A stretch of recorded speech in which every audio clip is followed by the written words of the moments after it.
Et bien sûr, pour démarrer cette édition ce matin, retour sur les suites de l'attentat de Charlie Hebdo dans la région. Hier, toute la journée, les moments de recueillement et messages de soutien ont encore été très nombreux, avec déjà les drapeaux en berne partout sur les bâtiments publics, notamment ici sur cette image à la mairie de Lille. Je vous rappelle que 3 jours de deuil national ont été décrétés mercredi soir par le président de la République. Autre moment fort hier, la minute de silence partout dans le pays à midi pile. Nous étions d'ailleurs avec les forces de l'ordre hier au siège de la DDSP, la direction départementale de la sécurité publique, pour vivre en direct cette minute solennelle en hommage aux 12 victimes de l'attentat, dont 2 policiers, je vous le rappelle, 2 fonctionnaires morts dans l'exercice de leurs fonctions en voulant protéger les autres. Avec en plus hier matin la mort d'une jeune policière lors d'une fusillade à Montrouge près de Paris. Il y avait beaucoup d'émotions hier dans les rangs de la police. On écoute ainsi Olivier Berton du syndicat Alliance Police Nationale. Moi je me souviens, je suis rentré dans la police en 1983 et à l'école de police on nous disait malheureusement 1 sur 100, on fixait à peu près ces chiffres-là, on disait ne finira pas sa carrière. On savait exactement qu'en rentrant dans la police et en faisant ce métier si difficile mais si passionnant qu'on pouvait y risquer sa vie à chaque journée qui commence.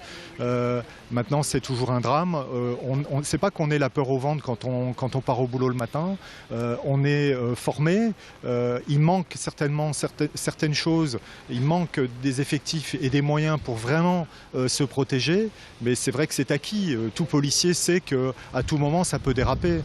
C'est une catastrophe et là je pense que c'est une catastrophe nationale puisque d'habitude, bon je dirais pas que c'est banal puisque c'est les risques du métier, mais effectivement les journalistes ne sont pas prédestinés eux à mourir lors d'une conférence de presse un matin dans un bureau. Autre image forte hier dans cette actualité à Roubaix, l'émotion partagée aussi sur la façade du Colisée. La salle de spectacle a voulu s'associer aux victimes en inscrivant le fameux slogan « Je suis Charlie » sur sa devanture.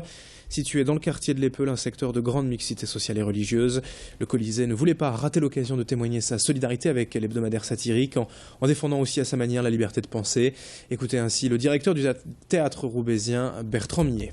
La liberté d'opinion, la liberté d'expression, la liberté de la presse, on la vit dans la presse, on la vit cette liberté, le droit de rire de tout, eh bien on le revendique également sur le plateau des théâtres, dans une salle comme le Colisée. On se sent complètement dans le même combat, dans cette même dimension qui est extrêmement forte dans une démocratie comme la France. On la défend sur le plateau des théâtres, on la défend dans la presse, cette liberté. Et donc évidemment on se sent concerné au premier chef. C'est pour ça qu'aujourd'hui on a décidé de changer notre message de façade au Colisée.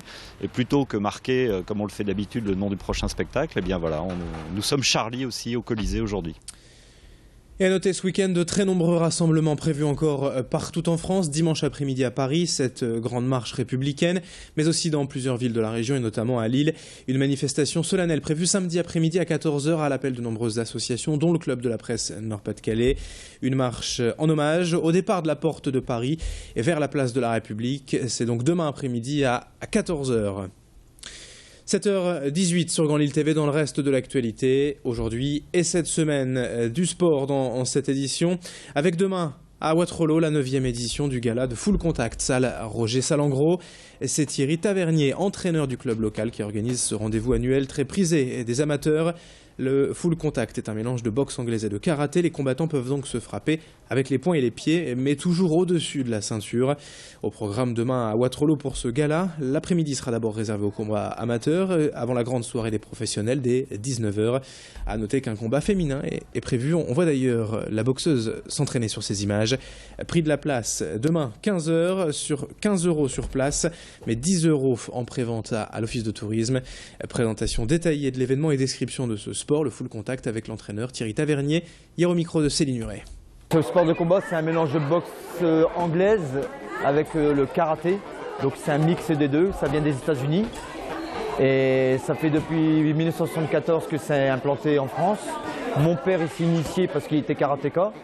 Et au jour d'aujourd'hui, ça a pris beaucoup d'ampleur, on va dire. Je fais ma 9e édition et derrière ça, j'arrive à faire une salle comble chaque année. On termine avec l'agenda sport du week-end. Tout d'abord en rugby, le match du LMR demain 17h au Stadium Nord. Lille Métropole Rugby opposé à Bobigny pour la 12e journée du championnat. Notez que les rugbymen lillois sont revenus à la 2e place de leur poule de Fédéral 1. Peu après, toujours à Villeneuve-d'Ascq, demain donc à 20h au Palacium en basket féminin. Le SBVA accueille Charleville-Mézières pour la 14e journée de Ligue féminine. Dans le même temps, à Tourcoing, le TLM en volleyball accueille Lyon pour la 14e journée de Ligue. Je vous rappelle que le TLM est toujours dernier de ce championnat de France de volley. Et puis dans le même temps, mais au stade Pierre-Mauroy, le LOSC accueille Caen pour la 20e journée du championnat de France de football. Le LOSC revenu à la 11e place à la faveur de sa victoire en match en retard cette semaine face à Évian. A de nouveau l'occasion d'enchaîner LOSC-Caen samedi, donc demain 20h au stade Pierre-Mauroy. 7h21 en direct sur Grand Lille TV. Merci d'être avec nous ce matin. Bon réveil à toutes et à tous. Voici la météo et l'infotrafic dans un instant.